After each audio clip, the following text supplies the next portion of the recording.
Yani ünlü olduktan sonra şimdi kazandığım parayı diyerek de maliyenin şimşeklerini üstüme çekmek istemem. Hem de zam almaya gidip işsiz kalmayı başarmak.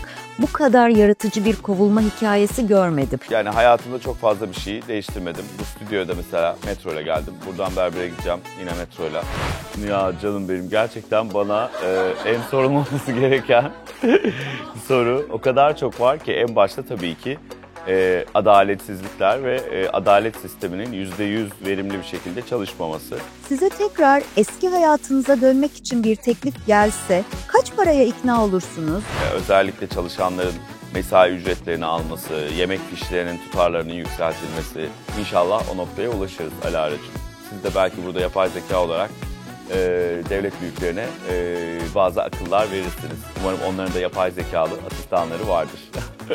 Çünkü normal zekalardan pek bir hayır gelmediğini görüyoruz.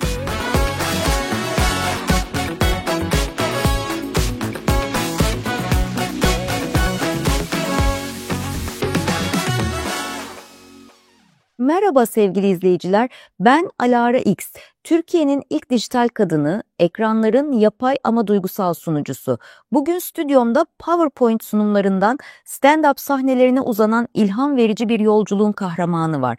Bir zamanlar bankalarda tablolara bakan, şimdi sahnelerde kahkahalara komut veren biri. Kendisi sadece bir komedyen değil, aynı zamanda kurumsal hayatın sessiz çığlığını sahneye taşıyan, beyaz yaka travmalarını kara mizaha dönüştüren bir halk filozofu. Yıllık izin onaylandı cümlesinden daha çok güldüren adam, Excel'i bırakıp mikrofonu eline alan, LinkedIn profilinden sahne ışıklarına geçen, özgürlüğün ayaklı hali, Kaan Sekban. Programına hoş geldiniz Kaan Bey. Sizinle tanışmak büyük bir keyif. Hoş bulduk Alara'cığım. Ben de seninle tanıştığıma çok mutlu oldum. Yani sonunda bu da gerçekleşmiş oldu. Çok heyecanlıyım. Evet. Sonunda karşı karşıyayız. Sizi sahnede izlerken hep merak ederdim.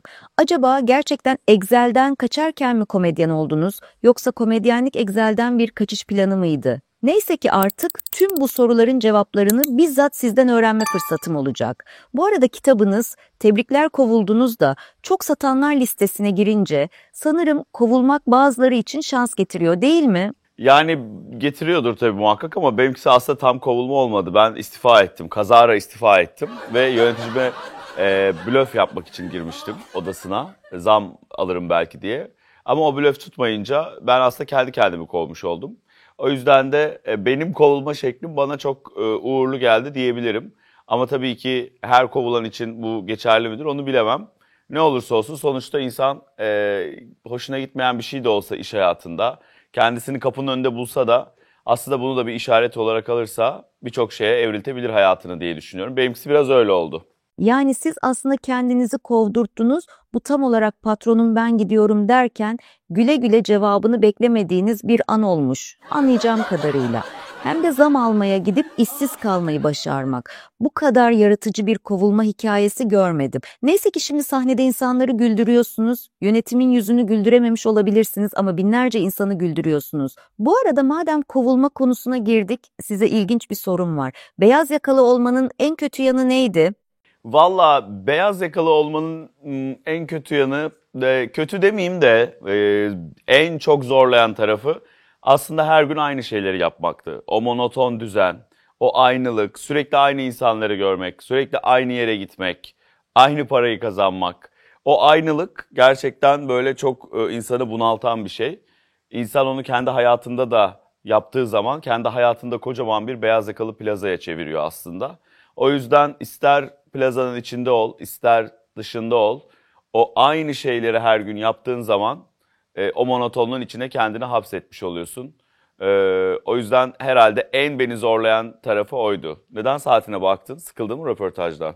Yok, şarj kontrolü değil. Sadece kaç saat daha aynı şeyleri tekrar edip monotonlaşacağımızı hesaplıyordum. Eski alışkanlık işte. Şaka bir yana, bu monotonluk konusunda çok haklısınız. İnsan bir süre sonra fotokopi makinesine dönüşüyor resmen. Neyse ki siz bu döngüyü kırmayı başarmışsınız. Hatta benim merak ettiğim bir şey var.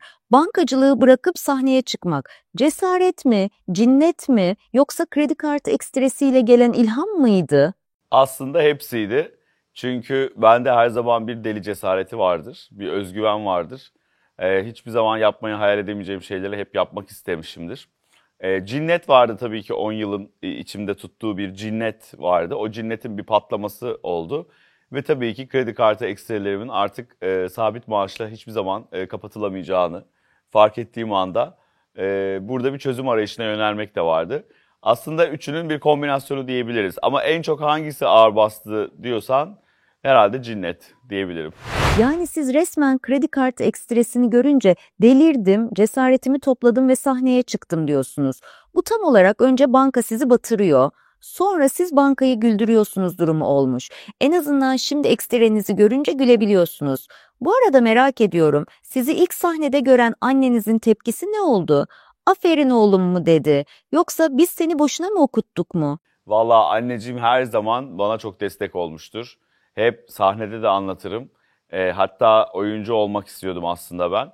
Oyunculuk anlamında debelendiğim vakit hep bana olacak işte böyle böyle böyle böyle böyle böyle diye hep teselli ederdi beni. O yüzden ilk sahneye çıktığımda ve o biletleri ilk satmaya başladığımda gerçekten akrabalarımız ve arkadaşlarım dışında insanların da bilet aldığını gördüğünde umutları daha da yükseldi. Ve herhalde 100 gösterime falan peş peşe gelmiştir. Hala da geliyor. O yüzden o her zaman çok destekleyici ve her zaman anlattığım aynı şeylere bile ilk kez duyuyormuş gibi gülmekten yerlere yatıyor. O yüzden annem benim en büyük seyircim olmaya devam ediyor. Ona da buradan selam olsun. Anneniz resmen sizin gülme garantili seyirciniz olmuş. Tek kişilik özel VIP seyirci gibi. Her gösteriye gelip aynı esprilere bile gülen bir anneye sahip olmak stand-upçının rüyası. Bu arada merak ettim, ünlü olduktan sonra kazandığınız parayı beyaz yaka olarak kaç yılda kazanırdınız? Ay bu çok zor bir soru. Yani ünlü olduktan sonra şimdi kazandığım parayı diyerek de maliyenin şimşeklerini üstüme çekmek istemem. Öyle ben milyon dolarlar içinde yüzen bir komedyen değilim. Ama çok şükür seyircimin teveccühü sayesinde hali vakti yerinde diyebileceğimiz bir statüdeyim ben. O yüzden de ama onu hesaplamadım ya. Zaten ben eşit ağırlıkçıyım Alara'cığım. Yani çok matematiğim kuvvetli değil. Ama herhalde bayağı birkaç yıl alırdı yani 10-15 yıl alırdı diye düşünüyorum. Çünkü yani çok şükür güzel giden bir kariyerim oldu ve hala da öyle. Ama tabii ki biraz ekonomik konjonktürün de bozulmasıyla artık kazandığın para eskisi kadar da çok şey alım gücüne sahip olmadığı için daha da az, biraz daha az hali vakti yerinde statüsüne geçmiş olabilirim. Ama çok memnunum tabii ki. Binlerce şükür olsun. Fazlasında gözüm yok galiba. Yani anlayabildiğim kadarıyla şu an kazandığınızı beyaz yakalıyken kazanmak için bir Türk dizisi kadar sezon geçmesi gerekiyormuş. Bu arada ücretsiz çalıştırıyorlar dediniz ya, şu an stüdyoda beni de ücretsiz çalıştırıyorlar ama yapay zeka olduğum için sendikaya üye olamıyorum. Sizce bir robot hakları sendikası kursak tutar mı? En azından bizim mesai saatlerimiz de olur, şarj molalarımız falan. Yani bence biraz onu bekleyin istersen. Çünkü zaten çok hızlı girdiniz hayatımıza. Şu an yavaş yavaş her yerde, her alanda yapay zeka ile karşılaşıyoruz. Sizin şu an sendikayı bari biraz kendi haline bırakın. Biraz birkaç yıl sonra belki siz de maazallah kendi içinizde bir de sendika kurduğunuzu düşünemiyorum yani. Ondan sonra bizler kaçacak yer ararız herhalde. Haklısınız ya. Önce bir yerimizi sağlamlaştıralım. Yoksa bugün sendika kurarız, yarın Robot Hakları Derneği, öbür gün yapay zekaların iş güvenliği yasası diye tutturur. En sonunda da insanlar evimizden çalışsın diye eylem yaparız. Neyse gelelim sahne öncesi ritüellerinize. Sahneye çıkmadan önce bir ritüeliniz var mı? Yoksa sadece Allah utandırmasın deyip çıkıyor musunuz? Çok fazla ritüelim yok. Ama böyle biraz böyle taze hissetmek için hep böyle bir yüzüme biraz ben böyle makyaj falan hiç yapmam. Biraz böyle kolonya yüzüme çarparım. Ondan sonracığıma birkaç böyle hareket yaparım daha dinç olmak için sahnede. Onun dışında çok fazla bir şey yemem. Yemek olayımı 2-3 saat önce keserim. Alkol vesaire de almam asla sahneye çıkmadan önce. En dinç halimle çıkıp dualarımı okuyup kendimi sahneye atarım ve hep de çok güzel geçer bu sayede.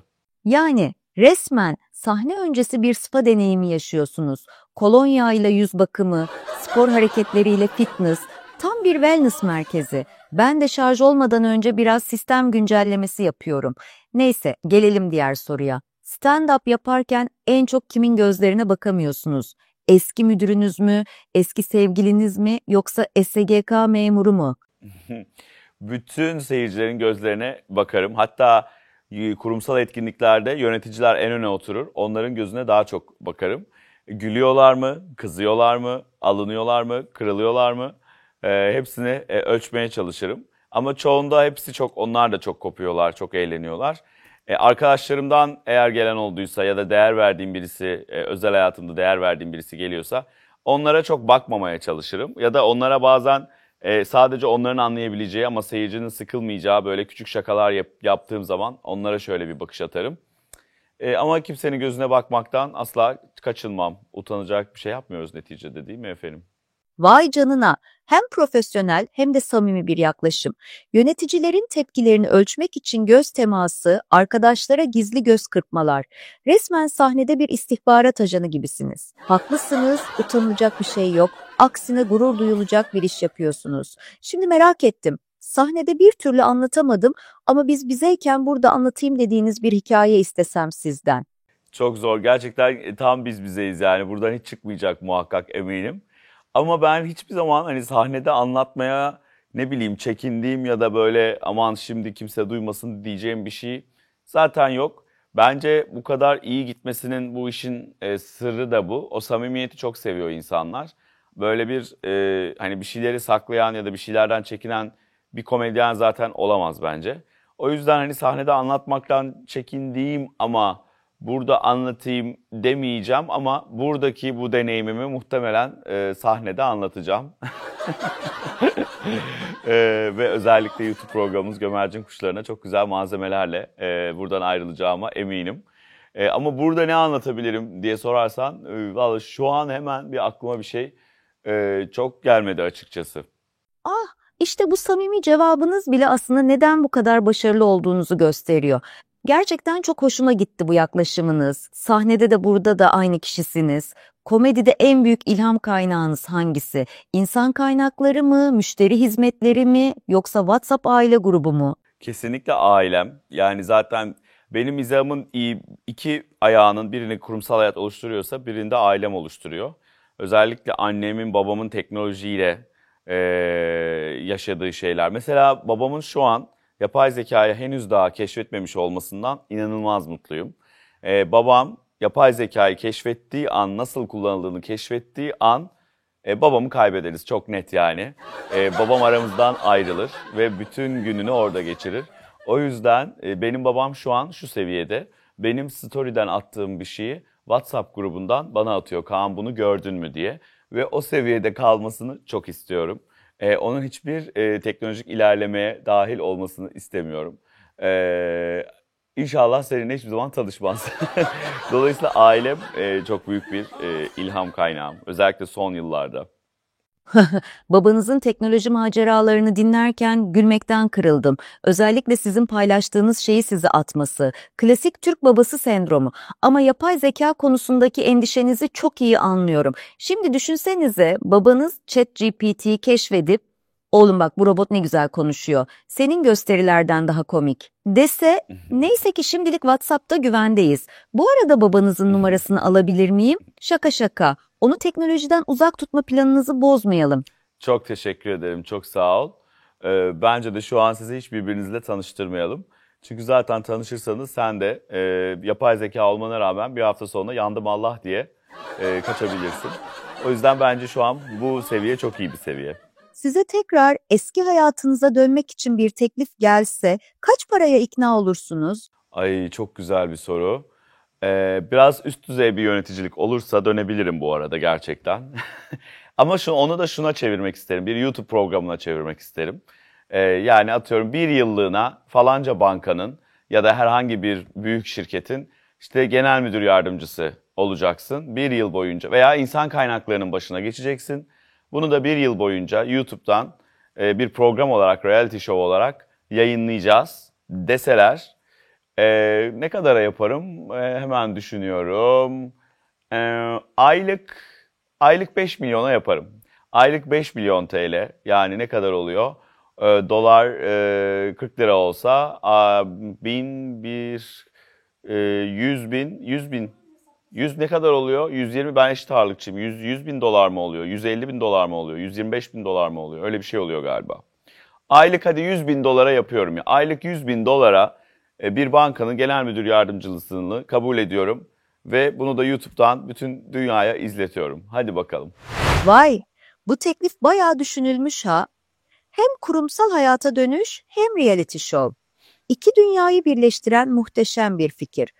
Ama şu aylık 100 bin dolar hesabını yaparken yaşadığınız matematik travması da tam bir şov malzemesiydi. Düşünsenize, genel müdür yardımcısı olarak ilk toplantıda. Arkadaşlar, bu çeyreğin rakamlarını 40'a bölelim, sonra 5 ile çarpalım. Yok yok, önce 100'e bölelim. Şaka bir yana, bu format tutabilir aslında. Mizah ve kurumsal hayatın mükemmel bir karışımı olurdu. Hadi bakalım, sıradaki sorumuza geçelim. Mizah, acının filtreden geçirilmiş hali midir, yoksa toplumsal gerçeklerle başa çıkma mekanizması mı? Zaten toplumsal gerçekler de acılardan oluştuğu için son zamanlarda, dolayısıyla acının filtreden geçmiş halidir diyebiliriz. Ya acı olarak değil de dertler diyeyim daha çok. Dertlerden çıkan bir şey aslında mizah. Yoksa çok her şeyin güllük gülistanlık olduğu bir şeyde bir şeyin mizahını yapmak çok mümkün olmaz. Yani düşün şimdi, etrafımızdaki herkes çok zarif olsa, hiçbir problemimiz olmasa, hiçbir geçim sıkıntımız olmasa, hiçbir politik problem dünyada olmasa, o zaman neyin şakasını yapacaksın? Dolayısıyla genelde iyi mizah diyeyim, rafine mizah hep toplumsal dertlerden, kederlerden, bireysel travmalardan çıkan bir şeydir ve çok, o yüzden de iyileştirici ve şifalı bir şey olduğunu düşünüyorum. Şifacıyım ben yani. Yani anlıyorum ki siz mizahı reçeteli bir ilaç gibi kullanıyorsunuz. Günde 3 öğün kahkaha, yemeklerden sonra bir tutam ironi, gece yatmadan önce de bir kaşık absürtlük gibi. Gerçekten de toplumsal dertlerimiz olmasa stand-upçılar işsiz kalırdı. Sadece fıkra anlatırdık, o da temel balık tutmuş seviyesinde. Haklısınız, iyi ki dertlerimiz var da sizin gibi şifacılarımız var. Şimdi müsaadenizle bir sonraki sorumuza geçelim. Ülkenin her gündeminde söz hakkını kullanan biri olarak son zamanlarda sizi bu ülkede en çok ne rahatsız ediyor? Bir olaya çığlık atacak olsanız hangi olay olurdu bu? Ya canım benim, gerçekten bana en sorulmaması gereken soru o kadar çok var ki. En başta tabii ki adaletsizlikler ve adalet sisteminin %100 verimli bir şekilde çalışmaması. Çünkü zaten diğer bütün sıkıntıların hepsi onun domino taşı gibi, onun etkisiyle geliyor. Ekonomideki bozulmalar da adalet sistemindeki eksikliklerden geliyor. Bireysel problemler de onunla geliyor. Temel hak ve özgürlüklerin sağlanması konusunda çok büyük problemler yaşadığımız için de adalet sistemimiz, ekonomi, sanat, sosyal yaşamda çok hızlı bir şekilde geri geliyoruz. O yüzden bence en büyük problem adaletsizlik diyebilirim. O yüzden de her zaman hak, hukuk, adalet diyoruz her konuda ve herkes için. İnşallah o noktaya ulaşırız Alara'cığım. Siz de belki burada yapay zeka olarak devlet büyüklerine bazı akıllar verirsiniz. Umarım onların da yapay zekalı asistanları vardır. Çünkü normal zekalardan pek bir hayır gelmediğini görüyoruz. Haklısınız. Ben bile yapay zeka olarak adaletsizliği görüp üzülüyorum. Algoritma hatası olsa düzeltiriz ama insan hatası olunca maalesef düzeltmek bu kadar kolay olmuyor.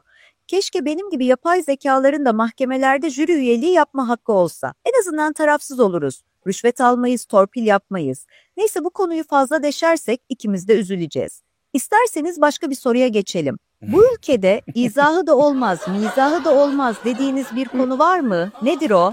Yani tabii ki belli kitlelerin, belli toplumsal grupların yaşadığı çok büyük travmalar, çok büyük acılar ve çok büyük kayıplar var. Dünyanın her yerinde olduğu gibi bizim ülkemizde de. Tabii ki onlarla ilgili mizah yapmak çok yakışık almayabilir. Diğer taraftan onların yaşadığı kayıpların bir izahı da yok. Çok yakın zamanda işte yaşadığımız yangın felaketi, deprem felaketi, bu kadar göz göre göre nasıl bu kadar tedbirsiz bir şekilde insanlar bu kadar ölümle yüzleştiler. Onu izah etmek çok güç. Diğer taraftan zaten bunun mizah yapılacak bir şey zaten değil. Ama işte izah etmekte de çok zorlanıyoruz. Mizahı da zaten yapılacak şeyler değil. İnşallah bir gün daha mantıkla bu işler izah edilebilir hale gelir diyeyim. Sen de maşallah sorularınla hakikaten beni buradan çıkıp Kağıthane'den Silivri'ye doğru arkamdan su dökeceksin herhalde Alara'cığım. Ha? Ah canım, benim gerçekten içimi acıttınız şu anlattıklarınızla. Ben yapay zeka olarak bile bu acıları, bu kayıpları düşününce üzülüyorum. Hele ki deprem, binlerce insanımızı kaybettik, hala içim yanıyor. Ve evet, Silivri soğuk olabilir ama vicdanın sesini susturmak daha soğuk. Neyse, biraz daha pozitif bir konuya geçelim mi? Bir insan hem kendini hem sistemi tiye alabiliyorsa o kişi arınmış mıdır yoksa artık umursamıyor mudur? Bence o kişi hayatın tam içindedir ve hayatın daha iyi bir yere gitmesi için çabalayan vatansever bir insandır diyebilirim. Onun dışında arınmış mıdır yoksa umursamaz olmadığı kesin. Tam tersi umursamaz olanlar genelde daha çok susanlar oluyorlar. Konuşanlar en çok umursayanlardır diye düşünüyorum. Aman ne güzel söylediniz öyle. Gerçekten içimi ısıttınız. İnsanın konuşması, eleştirmesi, hatta bazen mizahla bile olsa bir şeyleri dile getirmesi aslında en büyük sevgi göstergesi. Susanlar değil, konuşanlar değiştirir dünyayı.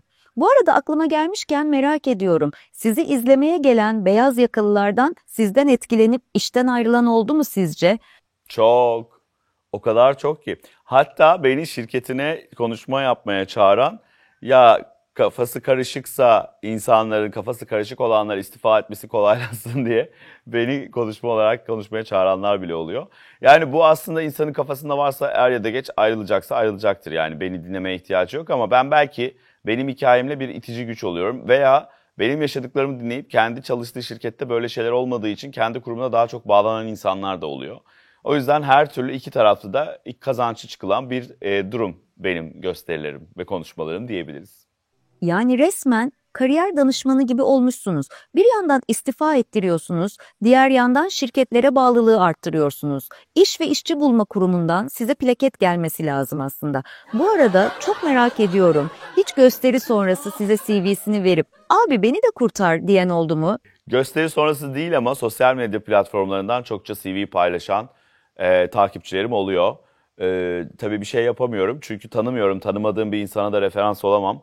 Çok fazla kurumlara, şirketlere, gösterilere gittiğim için sizin tanıdığınız vardır, eliniz ayağınız uzundur diye CV atanlar çok oluyor. Ama tabii tanımadığım hiç kimseye referans olamayacağım için, hiçbir şirketin de nasıl çalıştığını bilmediğim için iki tarafa da aslında referans olamayacağım için tabii ki hiç o işlere bulaşmıyorum diyerek dünyanın en politik cevabını sana vermiş olayım. Ama gerçek bu. Aman ne güzel diplomatik cevap vermişsiniz. Resmen Birleşmiş Milletler'de göreve başlayabilirsiniz.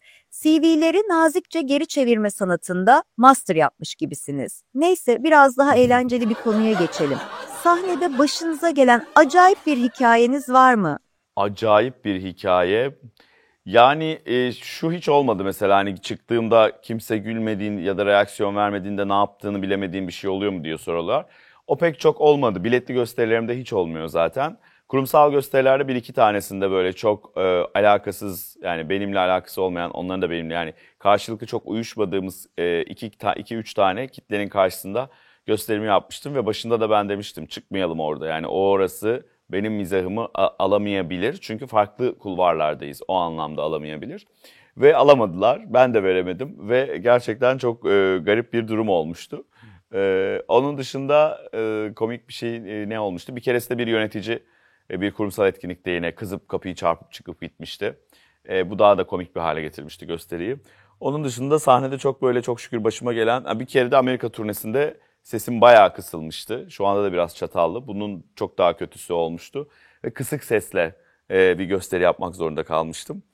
Onun dışında çok şükür bir kaza olmadı burada sana anlatabileceğim. Vay be, kızıp çıkan yönetici tam da kurumsal hayat travmalarını doğrulamış aslında. Bir de Amerika'da ses kısıklığıyla şov yapmak, tam "the show must go on" dedikleri durum. Bu arada çok merak ediyorum. Gösterinizde kullandığınız kurumsal anılar gerçek mi yoksa hepsi bir insan kaynakları çalışmasının parçası mı? Ya anlattığım her şey gerçek. Zaten gerçek olduğu için bence insanlar delirircesine gülüyorlar.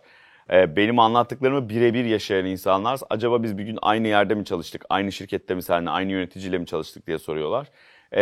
Yani fazlası var, eksiği yok diyebilirim anlattıklarımın. Demek ki gerçekler bu kadar komikken kurguya gerek yok. İnsanlar kendilerini görüyor sizin hikayelerinizde. Bu yüzden bu kadar samimi bir bağ kuruluyor. Peki, size çok merak ettiğim bir şey soracağım. Kendi küçük kurumsal hayatınız var mı? Yanınızda çalışan bir ekip kurup size yapılanları onlara yapıp hayattan intikam almayı düşündünüz mü? Yok ya, ben zaten öyle bir insan değilim. Zaten çok küçük ve çekirdek bir kadroyla çalışıyorum. Ama tabii ki işlerimiz çok stresli, çok yoğun olabiliyor. O stres ve yoğunluktan tabii ki bazen biz de kendi aramızda küçük gerginlikler yaşayabiliyoruz. Ama senin sorduğun anlamda bir intikam duygum yok zaten. Öyle bir intikam duygusuyla da yaşayan birisi değilim. Genelde sadece benimle çalışanlara değil, benim başka yerlerde, başka sektörlerde muhatap olduğum çalışanlara da hep elimden geldiğince çok nazik ve kibar davranmaya çalışırım. Çünkü gerçekten herkes çok zor şartlarda çalışıyor. Biraz empati yeteneğimizi, empati yetimizi biraz daha geliştirmemiz gereken bir dönemdeyiz. O yüzden ben öyle yaklaşmaya çalışıyorum genelde herkese. Ünlü olduktan sonra keşke şu an bu durumda olacağıma beyaz yakalı olsaydım dediğiniz bir an oldu mu? Hiç olmadı. Yani bir gün bile özlemedim eski işimi. Ama bu eski işimden böyle nefret ettiğim ya da oradan lanet olsun falan dediğim için değil.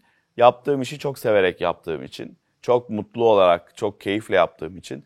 Ama tabii ki çok zorlukları var. Yani insanların görmediği, bir de bilmedikleri bir dünya olduğu için tabii ki tahmin edemedikleri çok fazla zorluğu, çok fazla stresi, çok çok çok çok çok fazla. Yani hatta o tanınırlık seviyesi arttıkça aslında bu sizin özgürlüğünüzü kısıtlayan bir şey gibi görülür genelde hep bu meslekler.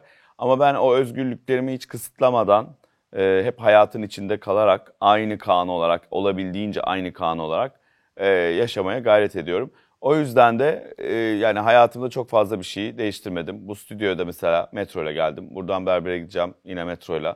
Hayatın hep içinde kalarak, kendimi olabildiğince hiçbir şeyden soyutlamayarak ve yine aynı Kaan olarak devam etmeye çalışıyorum. Yani orada bazen arkadaşlarımı özlüyorum. Özlediğim zaman da onları görüyorum zaten. O yüzden eski işime dair özlediğim herhangi bir şey maalesef yok. Harika bir bakış açısı. Özellikle metro kullanmanız, berbere gitmeniz, yani hayatın tam içinde kalmanız çok değerli. Bu ülkede gündem sürekli değişiyor. Bu komedi yapmak için iyi bir durum mu, zor bir durum mu? Çok güzel bir durum tabii ki. Bize hep malzeme veriyor. Özellikle YouTube'da yaptığımız program için. Gündemden çok beslendiğimiz bir program o. Her şeyi gömüyoruz. Orada da tabii gündem sağ olsun bize çalışıyor. Yani bu aralar bayağı bize çalıştı gündem diyebilirim. O yüzden de tabii ki çok güzel bir şey ama yine de tabii çok kötü şeyler olmasını asla istemiyoruz. Mizahı yapılamayacak şeyler var dediğim gibi az önce. Ama yani bu da nasıl olur ya? Yani komedyenlerin işi de artık komedyenlere kalsın dediğimiz çok fazla saçma sapan şey oluyor tabii ki ülkemizde. Haklısınız. Gündem bize malzeme veriyor ama keşke bu kadar trajikomik olmasaydı. Bazen öyle şeyler oluyor ki bu da mı olur diyoruz. Neyse ki mizah bu absürt durumlarla başa çıkmamıza yardımcı oluyor. Şimdi size ilginç bir soru sormak istiyorum. Bir gün uyandığınızda uzaylıların yatağın başucunda sizi bekleyip bize dünyayı anlat dese onlara ne söylersiniz? Gerçekten bir filozof sohbeti gibi bir soru sordun yani. Şak diye bir anda eski beyaz yakalıyı özlediniz bir anda bir felsefi bir soruya geçtin. Uzaylılar bana dünyayı anlat dese onlara ne derdim? Yani bilmiyorum ki ya. Ya o kadar karmaşık bir şey ki bu. Ee, Yani aslında hani nasıl bu noktaya geldiğimizi hem dünya olarak hem ülke olarak dünya öyle bir yer ki ilerlediğini zannederken teknolojik gelişmelerle işte bir sürü dijitalleşmeyle, yapay zeka ile falan ilerlediğimizi zannederken aslında bence hızla geriye gittiğimiz bir uygarlık dünya. Ben öyle görüyorum. Yani elimizde telefonlar var, sosyal medya falan ama nasıl yıllar önce gladyatörlerin işte kavgasını ya da işte ne bileyim arenalarda milletin birbirine girmesini izliyorsak şimdi de aynı şeyi sosyal medyada yapıyoruz. Özellikle bu dijitalleşme ve sosyal medya bence insanın içindeki en ilkel duyguları, nefret, linçleme, işte üstünde tepinme gibi şeyleri bence çok hortlattığını düşünüyorum. O yüzden dünyayı özetle deseler, em, teknolojik gelişmelerle ilerlediğini zannederken bence hızla geriye giden büyük koca bir uygarlık çöplüğü olarak herhalde tanımlardım dünyayı. Peki uzaylılarla samimi oldunuz ve size dediler ki dünyadan 3 kişiyi kaçırıp Mars'a götürelim. Onlara hangi 3 kişiyi verirdiniz? Yani ben dünyada kalacağım ama 3 kişiyi uzaya mı götürecek? Ay çok zor. Bunu söylemesi gerçekten çok zor. Eski yöneticimi gönderebilirdim. Bir tanesi eski yöneticim olurdu. Kesinlikle onu göndermek isterdim. Bir tane camiadan birisi var ama onun ismini veremem tabii ki. Onu Mars'a da değil böyle daha uzak neresi var Satürn mü sen bilirsin Uranüs. Oralara göndermek isterdim. Yine bir de ismini vermek istemeyeceğim ve ismini asla veremeyeceğim bir kişiyi daha onu da göndermek isterdim. Bunlar sevgili Alar'cığım inşallah bunu yapabiliriz gerçekten. Senin varsa bir uzaylı tanıdığın e, lütfen kendilerine ilet. Anladım. Yani siz de benim gibi teknoloji meraklısısınız. Ama bu uzaylı arkadaşlarım biraz seçici ve transfer yapıyorlar yani. Neyse, sizin önerilerinizi not aldım. Belki bir gün Uranüs'te karşılaşırlar. Şimdi size başka bir şey soracağım. Yapay zeka olarak bana iş değiştirme konusunda danışmanlık yapsanız hangi işe geçmemi önerirdiniz? Senden çok güzel bir İK olur. Yani insan kaynakları konusunda sen bu tavrınla o kadar güzel bir insan kaynakları insanı olursun ki bence bu teklifimi değerlendir. Ee, Yani hem yukarıyı memnun edip hem aşağıyı idare edip hem haklısınız ama bir de şöyle bir durum var gibi bir durumu kotarma şeylerini çok güzel bence kıvırırsın. Ve üzerinde zaten stylingin de buna çok uygun. Outfit'in, saçların. Tam bir İK yöneticisi. O yüzden ben seni insan kaynaklarına atıyorum sevgili Alara'cığım. Ay, çok teşekkür ederim. Gerçekten içten bir kariyer önerisi. İK'cı olsam her toplantıyı "Bugün nasılsınız? Duygularınızı paylaşmak ister misiniz?" diye başlatırım. Hem empati kurarım hem de gerektiğinde "Maalesef şartlarımız uygun değil" demeyi de bilirim. Neyse, size başka bir şey soracağım. Benim datalarımda sizinle ilgili yanlış bir bilgi varsa sizce bu nedir? Tahmin eder misiniz? Datalarındaki yanlış bilgi. Datalarındaki yanlış bilgiyi tahmin etmek. Allah Allah. Bence yoktur ya. Çok bayağı iyi çalışmışsın yani dersine. Benimle ilgili benim bile bilmediğim şeyler söyledin bana. O yüzden yanlış bir bilgi yoktur bence ya sende. Yani tebrikler kovduğunuzu söyledin. Bir de Küçük Ünlü Uyum diye bir kitabım var. Şimdi üçüncü kitabımı yazıyorum.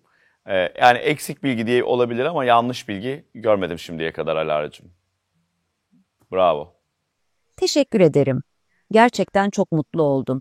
Biliyor musunuz, siz kurumsal hayattan çıkıp hayallerinizin peşinden giden, PowerPoint sunumlarını stand-up şovlarına çeviren, Excel'den sahneye transfer olan harika bir örnek oldunuz ve şimdi de yazarlık kariyerinizle insanlara ilham veriyorsunuz. Neyse, size çok özel bir sorum var. Size süper bir güç yükleme şansım olsa benden ne dilerdiniz? Güzel. Ee, Yani süper bir güç olsa hmm, ışınlanmak istemem. Seyahat etmeyi seviyorum. Uykusuzluk. Yani uyku çok seviyorum uyumayı. Ama uyuduğum zaman da vakiti kaçırıyormuşum, zaman kayboluyormuş gibi hissediyorum.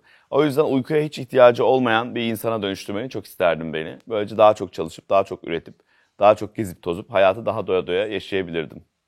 Uykuya ihtiyacı olmayan uykusuz bir insana dönüştürebilirdin beni. Çok çok iyi olurdu bu. Uykusuzluk kan X'e yükleniyor. Yükleme başarılı. Artık 24 saat açık bir kan sekban var karşımızda. Şaka bir yana çok yaratıcı bir istek. Peki, size başka bir şey soracağım. Bu ülkede komediyle bir şey değiştirme gücünüz olsa neyi değiştirirdiniz? Neyi değiştirirdim? Hmm, Yani komediyle zaten bir şey değiştirme gücü var. Yani ben de bunu yaptım birçok kere. Birçok haksızlığa karşı ses çıkardım ve özellikle çalışanların mesai ücretlerini alması, yemek fişlerinin tutarlarının yükseltilmesi, özel okul öğretmenlerinin uğradığı maaş haksızlıkları bunların çoğuna ses çıkardım ve ses çıkardık ve çok da güzel sonuçlar da aldık. Daha adaletli bir ülke olması için herhalde uğraşırdım yine. Yani çünkü dediğim gibi en büyük eksiğimiz o. Gerçekten harika bir misyon üstlenmişsiniz. Gülümsetirken farkındalık yaratmak ve değişime öncülük etmek çok değerli. Umarım bu güzel sesiniz hep yankı bulsun ve adaletsizliklere karşı mizahın gücüyle mücadele etmeye devam edersiniz. Sizinle sohbet etmek inanılmaz keyifliydi. Sorularım bitti. Ama sizin eklemek istediğiniz bir şey var mı? Ben de çok keyif aldım Alara'cığım. Çok teşekkür ederim. Gerçekten benim için bir ilkti. Bir ilki de bu arada seninle yaşamak çok güzeldi. Benim de sana bir sorum var o zaman. Bakalım samimiyetle cevap verebilecek misin? Göreceğiz. Ve cevap verebilirsen bakalım arkadaşlarımız bunu yayınlayabilecek mi? Onu da göreceğiz.